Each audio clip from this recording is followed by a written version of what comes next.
চাঁদের সৃষ্টি হয়েছিল পৃথিবী থেকে।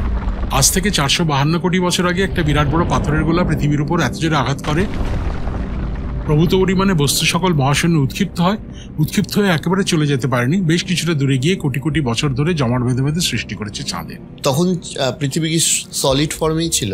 না, ওই ধাক্কার ফলে পুরোটাই তরলীকৃত হয়ে গেছিল, উত্তপ্ত হয়ে গিয়ে তারপরে আস্তে আস্তে কঠিন হয়েছিল 452 কোটি বছর। মানে সেই গ্রহটাও তো তাহলে আমাদের মধ্যে রয়ে গেছে।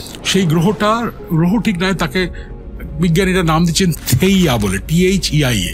সেটা এসে ধাক্কা খেয়ে এইটা ঘটনাটা ঘটেছে। এই থেইয়াটা কি জিনিস? ওই সেই সময় সৌরজগতে বিভিন্ন আকারের পাথরের টুকরো ঘুরে বেড়াচ্ছিল, যারা হয় ধাক্কা খেয়ে ভেঙে গেছে, নাহলে আস্তে আস্তে ধাক্কা খেয়ে জুড়ে বড় গ্রহ হয়ে গেছে। এই ঘটনাটা চলছিল তখন। তা সেই জন্য চাঁদের সৃষ্টি পৃথিবী থেকে।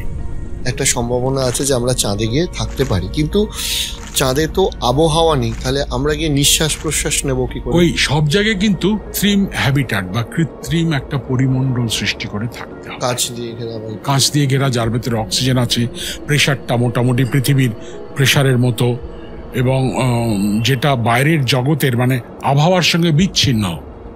সোলার রেডিয়েশন, সূর্যের বিকিরণ ক্ষতি করতে পারে, সেই জন্য যে হ্যাবিটাটটা হবে সেটা যেন ওই বিকিরণকে আটকাতে পারে এমন হতে হবে।